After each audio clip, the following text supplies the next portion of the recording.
사랑합니다. 새해에도 우리 주님께서 하늘의 복과 땅의 복으로 우리 교우들의 가정을 채우시기를 간절히 원합니다. 아멘.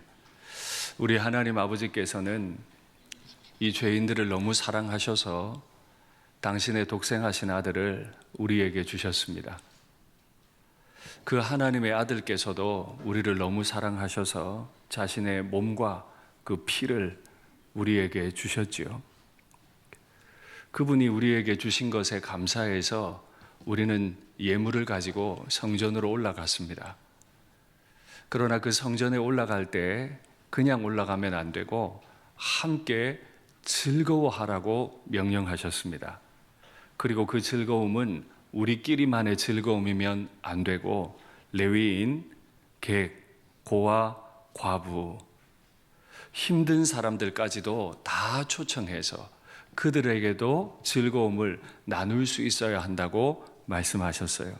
올 한 해 내내 즐거우실 뿐 아니라 함께 즐거우시고 또 어려운 분들도 더 넓게 함께 즐거워하는 복이 우리 공동체 가운데 있기를 간절히 축복합니다.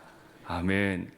그렇게 우리의 모임을 기뻐하셨을 하나님 아버지, 성전을 지으시면서 이 성전은 만민이 기도하는 집이라 하셨는데 오죽하셨으면 기도하지 말라고 말씀하셨겠어요.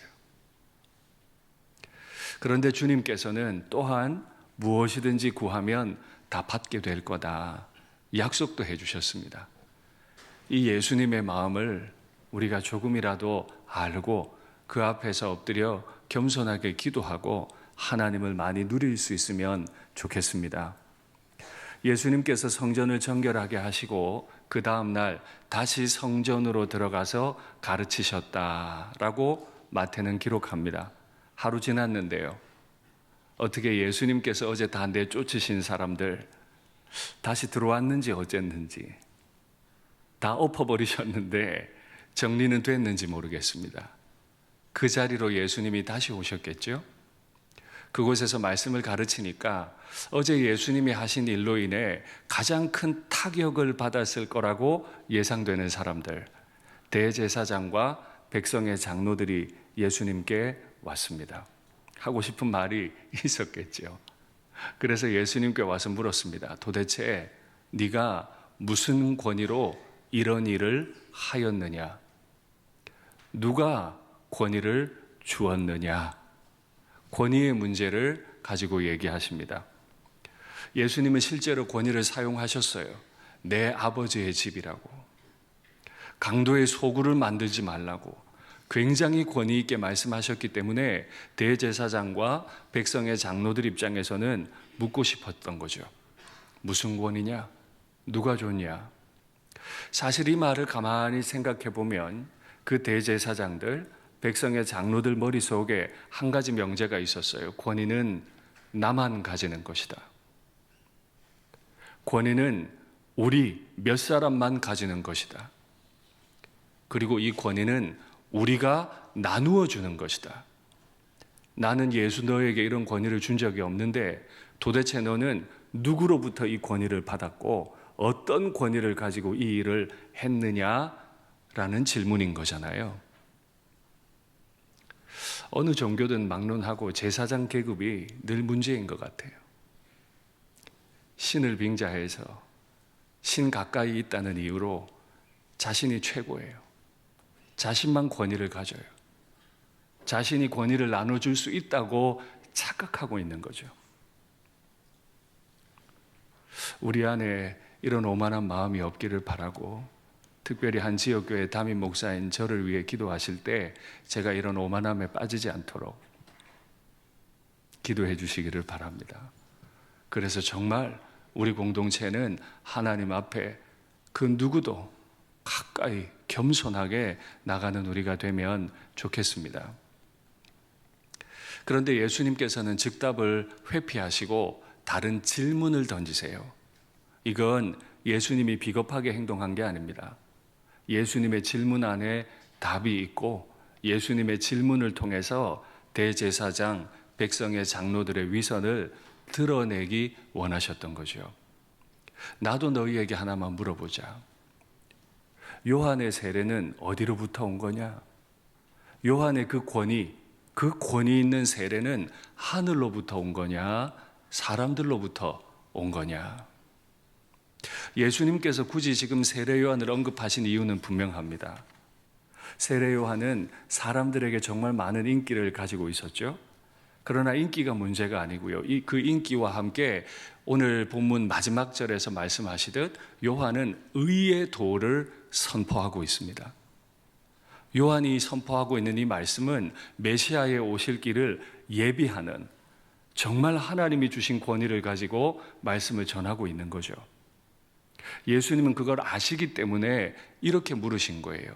너는 나의 권위가 어디서 왔냐고 묻는데 내가 하나만 묻자. 세례 요한의 권위는 어디서 왔냐? 대제사장들, 백성의 장로들도 어렴풋이 알고 있었을 겁니다. 예수님과 대화하는 거 보면 정확히 알지는 못했던 것 같아요.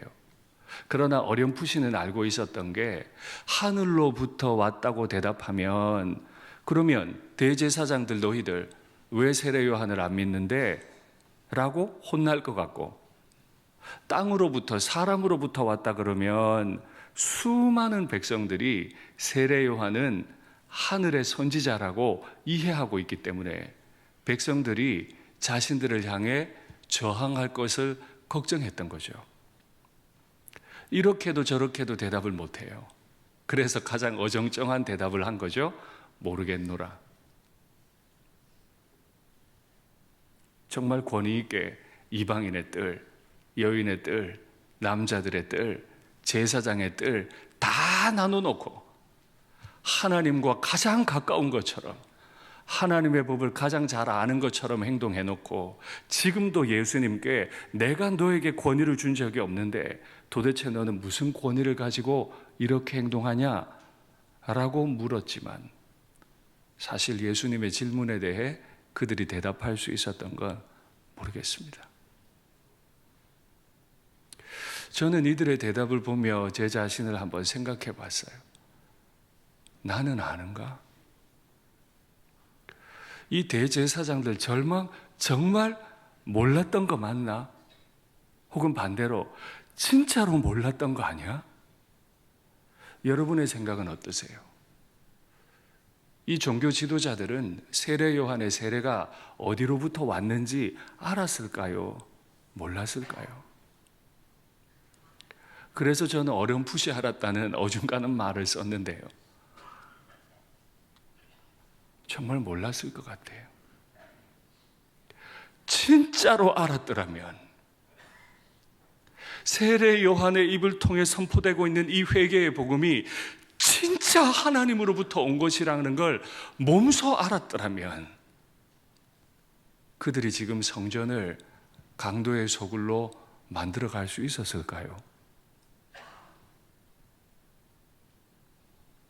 구약 성경에 예언된 대로 하는 거 맞고, 세례 요한이 틀린 말 하는 게 아닌 게 맞는데, 거기까지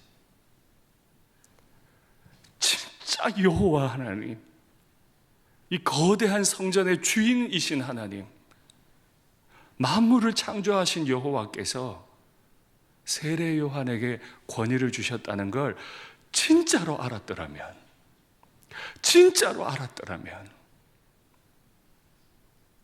이렇게 행동할 수 있었을까요? 그래서 저에게 했던 질문을 오늘 여러분들에게도 한번 하고자 합니다. 하나님을 아십니까? 우리의 예배를 받으시려고 이곳에 충만히 거하시는, 온 땅에 충만히 거하시는 우리에게 세례 요한을 보내시고 우리에게 그 아들을 보내신 하나님을 아십니까? 진짜로 아십니까? 새벽부터 참 복되고 복된 말 많은데, 생각해보니 작년 첫 주 예배도 그렇고 왜 첫 주 질문이 늘 이렇게 무겁고 힘이 든지, 올 한 해 작년보다 더 더 주님을 알기 원합니다. 성경이 가르친 대로 주님을 알기를 원합니다. 그렇게 주님을 만나기를 원합니다. 그들이 알지 못하겠다고 대답하니까 예수님께서 대답하세요. 그러면 나도 무슨 권위로 이 일을 했는지 대답 안 할래. 너희가 이렇게 모르는데 내가 말해 못하겠어? 꼬집으시는 거죠. 그리고는 어떻게 생각해? 라고 물으시면서 비유를 연속해서 말씀하세요. 오늘부터 그 비유를 살펴볼 건데요. 먼저 첫 번째입니다. 한 아버지에게 두 아들이 있었습니다. 성경을 읽다가요, 두 아들이 나오면 늘 긴장이 돼요. 최초의 인류였던 아담에게 두 아들이 있었죠. 가인과 아벨입니다. 긴장이 있었어요. 이삭에게는 에서와 야곱이 있었습니다. 또 긴장이 있어요. 오늘 또 두 아들입니다. 이 두 아들은 그런 긴장은 아닌데요, 서로 다르게 행동합니다. 아버지가 맏이에게 말해요. 얘야, 오늘 포도원에 가서 일 좀 하자. 그러니까 아들이 예, 알겠습니다 해놓고 안 갔대요. 둘째 아들에게도 똑같은 말을 했어요. 얘야, 포도원에 가서 일 좀 하자. 안 갈래요? 했다가 갔대요. 그 둘 중에 누가 아버지의 뜻대로 행한 것이냐라고 주님이 물으셨어요. 오늘 제가 설교를 더 진행하기 전에 한 가지 말씀드려야 될 게 있습니다. 이 본문을 영어 성경으로 보시거나 또 다른 번역으로 보시는 분들은 번역이 반대로 되어 있다는 걸 아실 것 같습니다. 우리 번역에서는 맏아들이 가겠다 해놓고 안 갔다라고 되어 있는데 일부 영어 성경에 또 보면 반대로 번역이 되어 있습니다. 맏아들은 안 간다 그랬다가 갔다고 되어 있고 둘째 아들이 간다고 그랬다가 안 갔다라고 되어 있습니다. 아무래도 우리 일산교회 성도들 많은 번역본을 보시는 걸로 아는데 제가 미리 정리를 해드려야 될 것 같아서 말씀드립니다. 이 번역이 다른 이유는 번역의 대상이 됐던 사본이 다르게 기록하고 있기 때문입니다. 반대로 기록하고 있기 때문이에요. 그러나 결론은 같아요. 예수님의 한 가지 질문은 같아요. 뭐라고요? 이 둘 중에 누가 아버지의 뜻대로 행한 것이냐?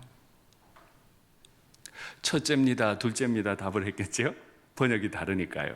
그러나 결론은 뭐라고요? 안 간다고 했다가도 결국에 포도원에 가서 일한 아들입니다 라는 말일 겁니다. 그들은 그렇게 대답 잘 했습니다. 그런데 그 질문에 대답만 할 줄 알았지 그 질문에 대한 대답이 자신의 영혼에 울림이 되지는 못했어요. 대제사장들, 백성의 장로들, 그 누구보다도 하나님 가까이 나아갈 수 있는 사람들 아닙니까? 입만 열면 하나님 말씀 말하는 사람들 아니에요? 그 누구보다도 하나님의 말씀을 해석하기 때문에 존경받고 있는 사람들 아니에요? 처음은 아름다워 보였는데 그들은 아버지의 뜻대로 포도원에 들어가서 아버지의 뜻을 행한 적이 없어요. 그런데 오늘 본문에 보면 그들과 정반대에 위치한 사람들을 설명하십니다. 어쩌면 성전을 정결하게 하시기 위해 뒤엎어버린 것만큼이나 어쩌면 그것보다 더 심각하게 그들에게 도전하시는지도 모릅니다. 말씀 확인할까요? 예수께서 그들에게 이르시되 내가 진실로 너희에게 이르노니 세리들과 창녀들이 너희보다 먼저 하나님의 나라에 들어가리라. 죄인 중에 죄인 세리들, 죄인 중에 죄인 창녀들이 하나님의 나라에 너희들보다 먼저 들어가게 될 거다. 지난주에도 보셨습니다만 성전의 뜰을 만들어 놓고 그들 자신은 가장 깊은 곳까지 들어갔습니다. 자신들이 만든 뜰에서는 가장 깊은 곳까지 들어가서 하나님께 예배드린다 했습니다. 그런데 하나님이 만들어 놓으신 뜰, 하나님의 나라에서 그들은 세리도 들어가는데 창녀도 들어가는데 못 들어가고 있습니다. 그런 사람들일수록 자신의 뜻을 강조하겠죠. 거기라도 안에 들어가야 되니까요. 거기만 유일하게 내가 존중받는 곳이니까요. 여러분께 묻겠습니다. 하나님의 뜰에 가장 깊은 곳까지 들어가십니까?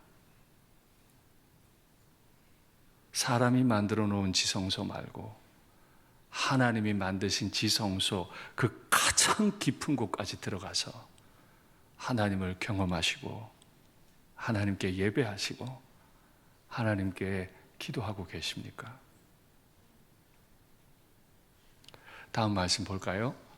너희는 그를 믿지 아니하였으되. 이제 요한의 질문으로 다시 돌아옵니다. 요한이 의의 도를 너희에게 전했지만 너희는 그 요한을 믿지 않았어. 세리와 창녀는 믿었어. 너희는 이것을 보고도 끝내 뉘우쳐, 끝내 믿지 않았어. 뉘우칠 마음이 없는 거예요. 뉘우칠 마음이. 대제사장도 백성의 장로들도 세리도 창녀도 하나님 앞에 설 수 없는 죄인들이지요. 그래서 하나님이 그들을 구원하시기 위해 세례 요한을 보내시고 메시아의 길을 예비하게 하시고 하나님의 아들을 보내주셨는데 세리와 창녀는 믿었어요. 돌이켰어요. 대제사장과 백성의 장로들은 그걸 뻔히 보고도 믿지 않았어요. 뉘우치지 않았어요. 끝내 뉘우치지 않았어요. 그리고 하나님이 보내신 아들을 죽이기까지 하죠. 하나님의 아들을 죽임에 대한 비유가 다음 주에 설명이 될 겁니다. 회개가 뭘까요? 2024년 우리 공동체를 향한 하나님 아버지의 기대는 무엇일까요? 돌이키는 거 아닙니까? 나만의 뜰 만들어 놓고 나 혼자만 깊이 들어갈 수 있는 뜰 만들어 놓고 거기서 즐겁게 지내는 게 아니라 함께 즐겁게 지낼 수 있고 정말 힘들고 어려운 사람에게도 적극적으로 그 즐거움을 나누어 줄 수 있고 아버지의 마음을 알 수 있는 그 가장 깊은 곳까지 들어가는 것, 그게 우리를 향하신 하나님 아버지의 뜻이 아닐까 생각합니다. 그런 관점에서 생각해 본다면 회개는 전제가 하나 필요해요. 돌이킴을 믿는다고 하는 건 전제가 하나 필요해요. 그 전제는 뭐죠? 내가 과거에 세리 같았고 내가 바로 직전까지 창녀 같았음을 인정하는 것입니다. 나는 모태신앙이고 직분자고 직분자의 자녀로 낳고 큰 죄 지은 적 없고 모르는 거예요. 모르는 거예요. 내가 일상교회 담임 목사고 모르는 거예요. 뉘우친다고 하는 것, 믿는다고 하는 건 바로 이 직전까지 내가 세리 같고 창녀 같았음을 하나님 앞에 인정하는 것입니다.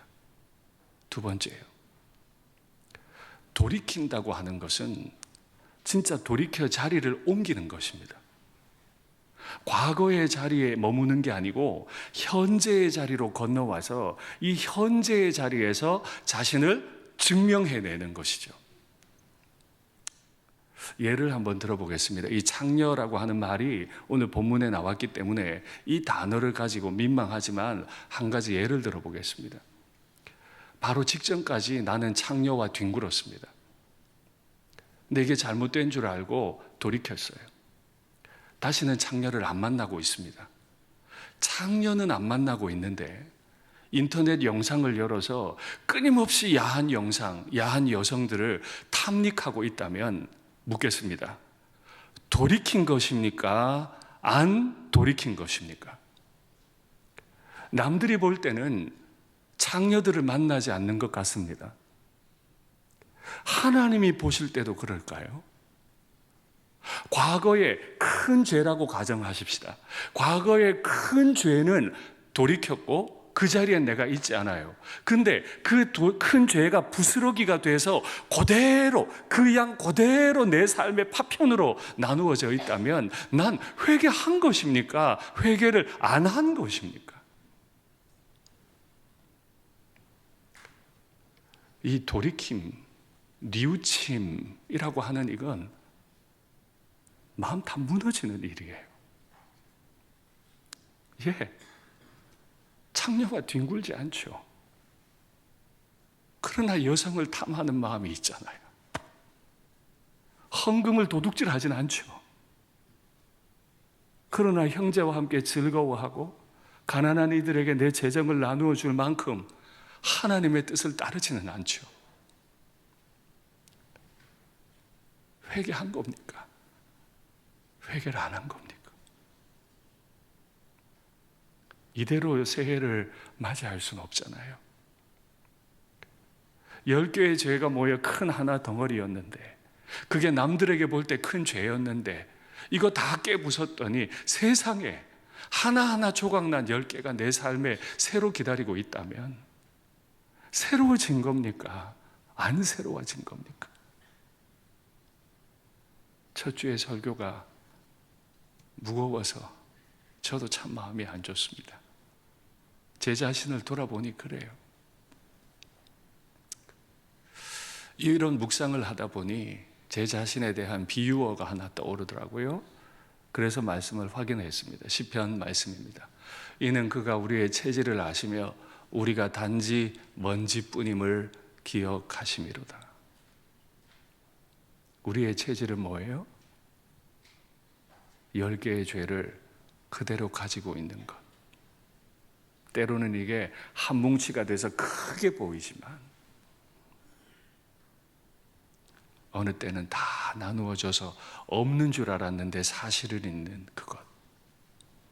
먼지 같은, 쓸모없고 기침이나 불러일으키는 매캐한 것.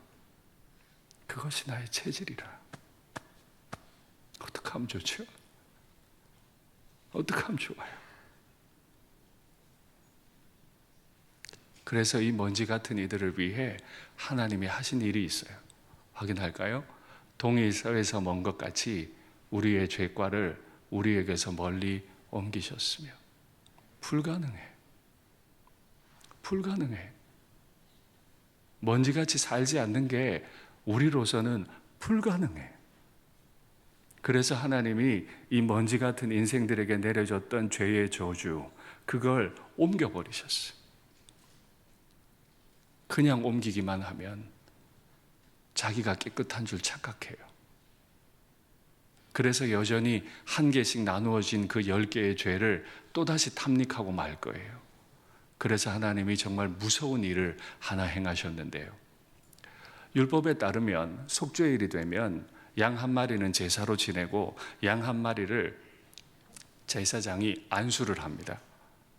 그리고 끌고 가서 무인지경까지 갑니다. 사람이 더 이상 살 수 없는 곳까지 가요. 거기서 염소를 풀어놓죠. 그 율법 확인할까요?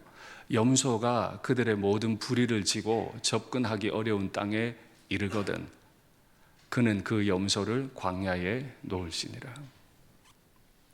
대제사장이 염소의 머리에 안수를 한다는 뜻은 이스라엘 모든 사람들의 죄를 안수를 통해 이 염소에게 옮겨 놓는다는 뜻입니다. 죄를 다 가져간다는 뜻이에요. 거기서 끝나는 게 아니라 이 염소를 끌고 사람이 살 수 없는 곳까지 가요. 거기서 염소를 풀어놓으면 이 염소가 이제 광야로 들어가겠죠. 짐승에게 잡혀 먹을지 먹지 못해 그냥 죽게 될지 분명한 거 하나는 그 염소는 다시는 백성들에게로 돌아오지 못한다는 겁니다. 다시는 죄가 돌아오지 못한다는 겁니다. 근데 나의 죄가 자꾸 돌아와.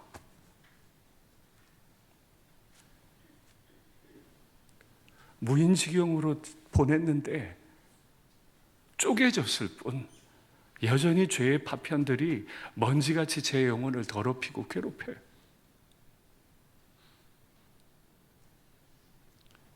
그래서 하나님이 또 하신 일이 있죠.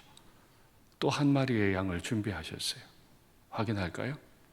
이는 그가 자기 영혼을 버려 사망에 이르게 하며 범죄자 중 하나로 헤아림을 받았음이니라. 그러나 그가 많은 사람의 죄를 담당하며 범죄자를 위하여 기도하였느니라. 하나님이 예비하신 또 한 마리의 양, 예수님.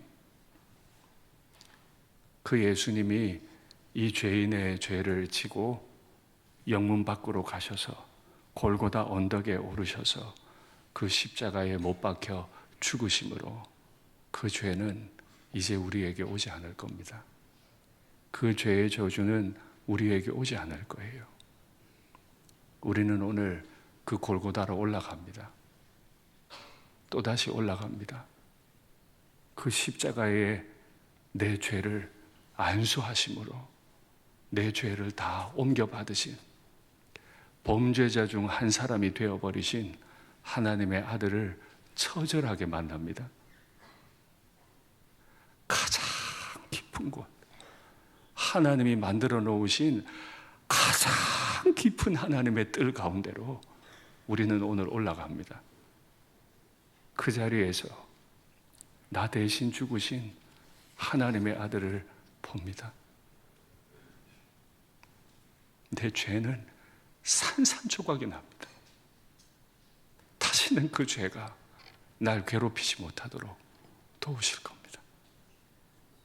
그리고 그분은 거기서 끝내신 게 아니에요. 범죄자들을 위하여 기도하고 계신다. 왜 기도해야 할까요? 그 자리에서 범죄자인 나, 먼지 같은 나를 위해 기도하고 계시는 그 하나님의 아들을 만나기 위해서입니다. 그 하나님의 아들을 만나면 살게 될 줄 믿습니다. 말씀을 맺겠습니다. 하나님은 그의 백성들에게 새로운 해를 주셨습니다. 또 하나님은 그의 백성들을 위해 염소를 죽이셨습니다. 또 그 하나님은 하나님의 백성들을 위해 아들을 죽이셨습니다. 그리고 하나님의 아들은 지금도 이 범죄자를 위해 기도하고 계심을 믿습니다. 오늘 우리가 그 골고다에 올라 하나님의 아들을 만나면 좋겠습니다.